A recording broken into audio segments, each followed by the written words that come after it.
ज्ञानी भगवंतों की भाषा एकदम सरल है।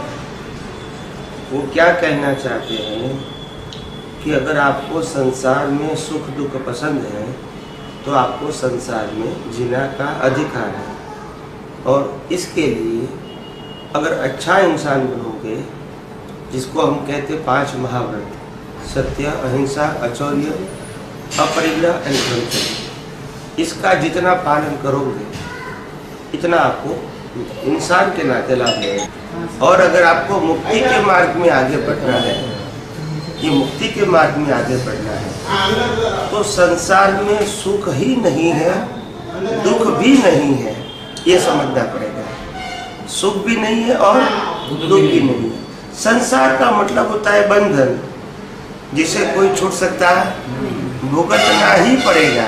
क्या बताया? भुगतना ही पड़ेगा। हम जिसको सुख मानेंगे वो भी भुगतना पड़ेगा, और दुख माने वो भी। तो कुदरत की भाषा में सुख दुख नहीं है, हमारी मान्यता के ऊपर सुख दुख है। क्या बताया? एक कहता है मेरे को शादी नहीं करने में आनंद आता है, एक कहता है मेरे को शादी करने में आनंद आता है। तो ये क्या है? मान्यता। एक कहता है बच्चे है तो आनंद आता है, एक कहता है नहीं है तो अच्छा है। तो ये क्या है? एक कहता है कि पैसे बहुत ज्यादा कमाने से आनंद आता है, एक कहता है पैसा जरूरत वाला मिल जाएगा तो बहुत हो गया। तो सबकी अपनी अपनी क्या है? चॉइस है और मान्यता है। इसमें कोई ठोस चीज नहीं है। क्या नहीं है? ठोस चीज। सबकी अपनी अपनी मान्यता है। तो कुदरत क्या कहती है? अगर आपको संसार में जीना है तो पापों से बचो और पुण्य करो, और आपके अंदर मानवता होनी चाहिए, तो आपको सब कुछ संजोग अच्छे मिलेंगे। अगर आपको संसार से मुक्त होना है तो क्यों मुक्त होना है पहले समझो। तो कि मुक्त इसीलिए होना है कि हमको कर्म का बंधन नहीं चाहिए, जन्म मरण का चक्कर नहीं चाहिए, यहाँ का सुख भी नहीं चाहिए और दुख भी नहीं चाहिए, क्योंकि दोनों बंधन है। तो फिर ज्ञानी पूछेंगे कि भी हमको संसार में से मोक्ष में जाने की क्या जरूरत है, यहाँ सब कुछ मिलता है। तो कुदरत कहती है देखो ये माया की जाल है। क्या है? माया की जाल। हाँ, यहाँ जो कुछ भी मिलता है वो सब कुछ छोड़ के जाना है। नहीं समझ में आया? जो कुछ भी मिलता है सब कुछ छोड़ के जाना है। तो आप कौन के मैंने पाया है वो आपकी भ्रांति है। आपके पास टेम्पररी है, वो भी कर्मों के हिसाब से, आज और कल चला जाएगा। क्योंकि ये पाप पुण्य का खेल है, ये हमारी मेहनत का खेल नहीं है, पाप पुण्य का खेल है। लोग तो बहुत मेहनत करते हैं, मजदूरी करते हैं, खड्डा खोदते हैं ना, फिर भी उनको 400-500 मिलता है पूरे दिन का। तो मेहनत से नहीं मिलता है, बुद्धि से नहीं मिलता है। बहुत सारे बुद्धिशाली मुनि होते हैं, पुण्य से मिलता है। क्या बताया? आज मुकेश अंबानी ने क्या कर दिया? हमारे सबके घर में एटीएम लगा दिया, वो पैसा खींचता रहता है हर महीने। खींचता है कि नहीं? ये पुण्य है उसका। वो हमारे घर पे नहीं आते, हम अपने सामने से डाल देते हैं। बराबर है कि नहीं? ये उसका पुण्य है। पुण्य का मतलब भी तो एटीएम है ना। आपको अपने आप मिलेगा, पड़ा है वहां, समय पे मिल जाएगा आपको, बस आप समझे। तो ये बात है। तो इसीलिए तो ज्ञानी ये कहना चाहते हैं कि दुनिया में सुख दुख जैसी चीज नहीं है, प्राप्ति जैसी भी चीज नहीं है, सिर्फ भुगतान है। क्या है? अगर आपने बहुत मेहनत किया, बहुत पुण्य था आपका, हाँ, तो आपको 50 करोड़ रुपया मिल गया, मगर लाइफ में आपने 5 करोड़ रुपया का वो यूज किया। कितने का यूज किया? तो 45 करोड़ रुपया छोड़ के ही जाना है, वो नेक्स्ट बर्थ में नहीं आएगा। आपका पुण्य खत्म हो गया, आपके दिमाग में आ गया कि मेरे पास है तो खत्म हो गई, उपयोग करो यार। फिर आगे आज कैसा पुण्य किया है वो आएगा, ये पैसा नहीं आएगा। तो माया की जाली है ना, मेहनत करने के बाद, प्राप्त करने के बाद भी छोड़ देना।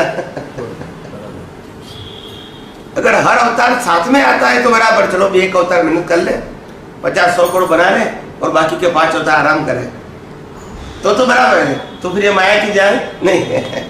मगर ये माया की जाल है, कुछ भी पाओगे सब कुछ छोड़ना है।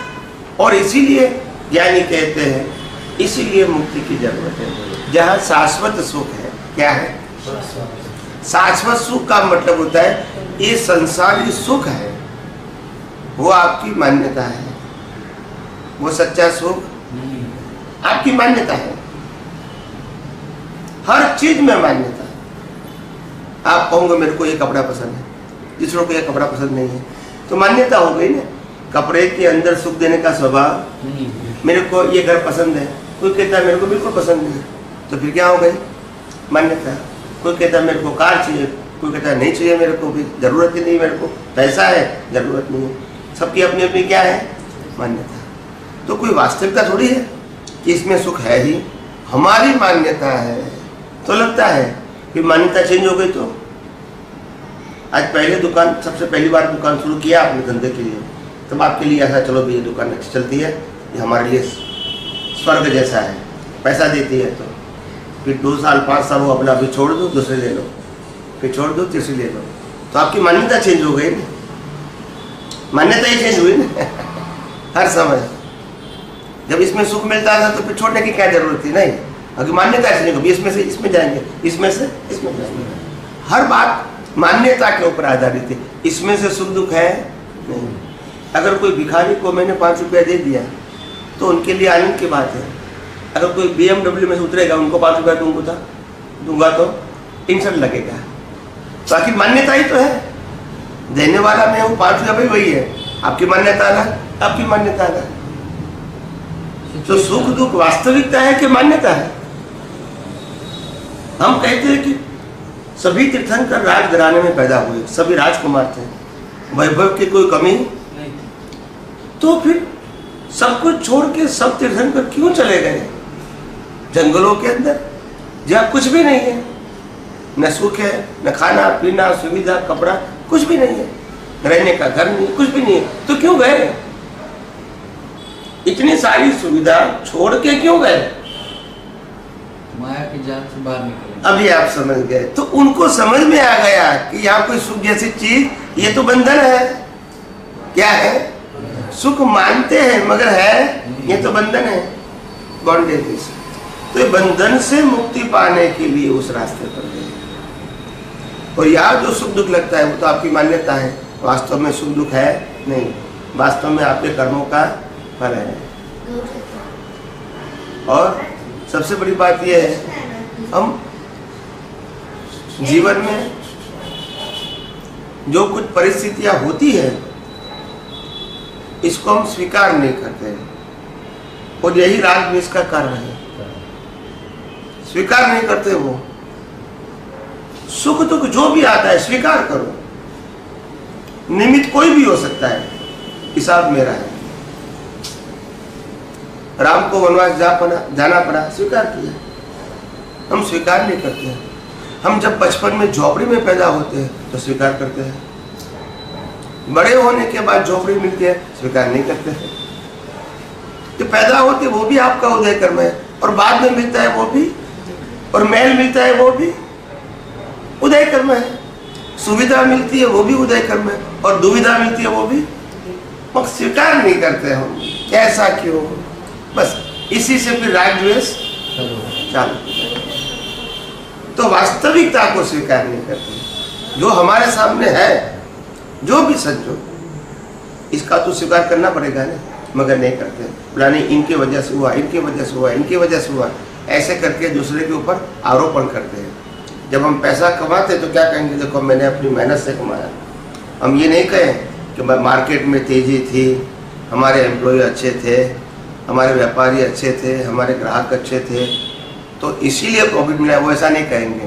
प्रॉफिट हुआ तो मेरी वजह से हुआ, और लॉस हुआ तो क्या कहेंगे? एम्प्लॉय टाइम पे नहीं आते थे, और माल भेजने वाला ने माल टाइम पे नहीं भेजा, या तो कस्टमर नहीं आए, या तो मंदी आ गई, इसीलिए प्रॉफिट नहीं हुआ।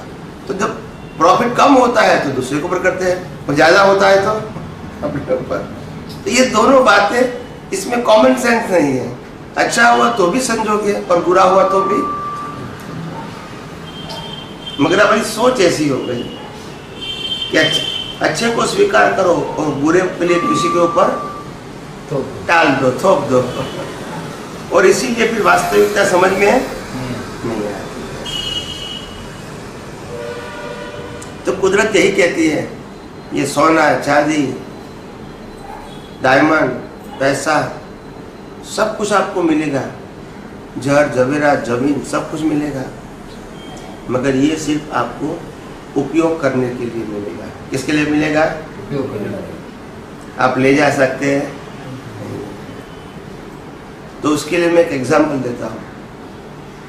एक बड़ी कंपनी है चेन्नई में, वो सभी को एम्प्लॉयमेंट दे देती है कि जो भी आएंगे हम सबको एम्प्लॉयमेंट दे देंगे, और हमारी ये कंडीशन रहेगी कि आपको घर से लेने के लिए आएंगे और छोड़ने के लिए आएंगे। क्या बताया? हमारी गाड़ी वाला।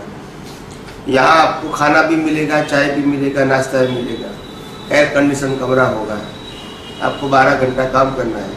अगर आपको रहना है तो रहने की सुविधा भी मिलेगी और शाम को खाना भी मिलेगा, आप सब कुछ मिलेगा। इतनी सुविधा मिलने के बाद भी सैलरी नहीं मिलेगी, तो फिर क्या करोगे? नहीं जाएगा। समझ में आ गया? तो कुदरत यही तो कहती है, यहाँ आप खेलो, पढ़ो, शादी करो, बच्चे करो, पैसा कमाओ, सब कुछ बसाओ, मगर ले जाना यही तो है ना, यही है कि नहीं? तो वहां मेहनत नहीं करेंगे, यहाँ तो करेंगे। भाई नहीं ले जाएंगे तो भी इसको तो माया की जाल बोलते हैं। माया की जाल का मतलब क्या है? समझ में है? नहीं आता है। बात तो एक ही है ना, वहां भी नहीं ले जाने का, यहाँ भी नहीं ले जाने का है। तो हमारी दृष्टि छोटी होती है तो बात समझ में नहीं आती है, जब बड़ी बन जाती है तो कोई बात समझ में आती है। यहाँ कोई चमत्कार की बात नहीं है, सच्चाई की बात है। और इसीलिए ज्ञानी कहते हैं कि साधु बनने की जरूरत नहीं है, सरल होने की जरूरत है और अपनी दृष्टियों को वास्तविकता की ओर ले जाओ। श्रद्धा में नहीं, सिद्धांत में, जो सबके लिए एक है, अलग अलग नहीं है। अलग अलग है वो तो भ्रांति है। थोड़ा इतना रखना, बिल्कुल।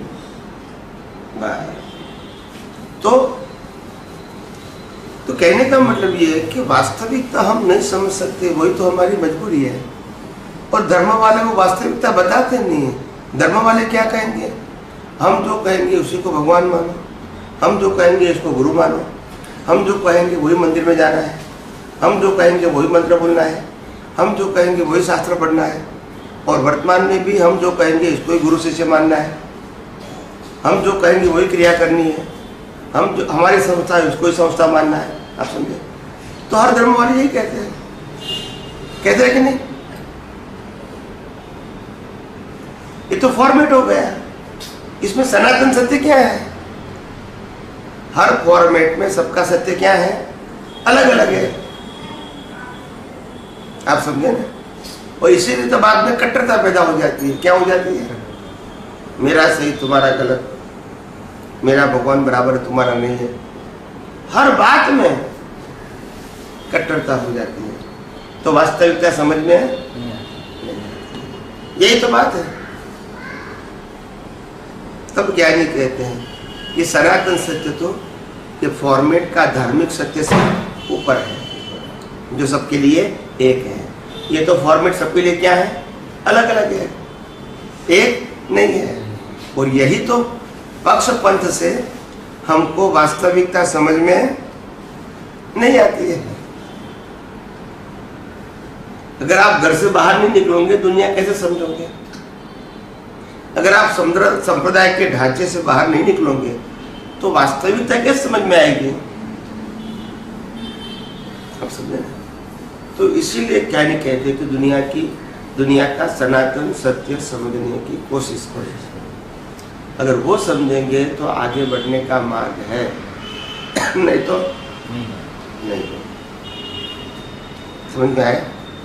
थोड़ी थोड़ी बात समझ में आई कि नहीं आई? लगता है समझ में आ रही है, क्योंकि ज्ञान तो नहीं है, हमने पढ़ा है थोड़ा बहुत। नहीं, मैंने जो बातें बताई वो समझ में आई कि नहीं, मैं उसकी बात करता हूँ। मैंने शास्त्रों की बात नहीं करता हूँ, जो बताया वो समझ में आया। इसमें और आगे जानना है और कुछ प्रश्न करना है तो कर सकते हैं, और जितना प्रश्न करोगे इतना आपको समाधान मिलेगा। सबकी बात है। एक तरह से कंफ्यूज माइंड में हैं अभी, इसलिए जो भी हमें प्रश्न करना है हम लास्ट थोड़ी देर बाद लास्ट में करेंगे। अच्छा, थोड़ा हमें ऑटोमेटिकली समझ में आ जाएगा तो ज़्यादा अच्छा। नहीं, थोड़े प्रश्न हैं तो हमने लिख के रखे हैं, क्योंकि उनका